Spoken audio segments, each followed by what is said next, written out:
I wanted to know, did you have a say-so in terms of negotiating that deal, or did your mother have some input in that?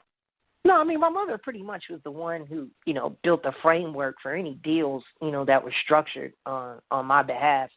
But that said, my mother never made any decisions that I wasn't aware of. I was always counseled. I was always brought into the fold, and I was always made aware of the moves that were being made on my behalf, because my mother recognized that at some point in time I was going to be the one overseeing my own business and my own career at some point.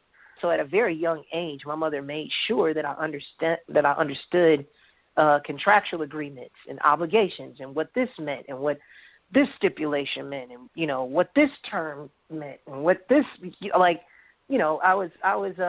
I was coached in that at a very early age, because my mother recognized from her time in being in the business and seeing so many other black entertainers get taken advantage of just based on the fact that they didn't have any knowledge about the business prior to entering into these deals and these agreements. She was hell bent on making sure that her son didn't fall victim to that same thing.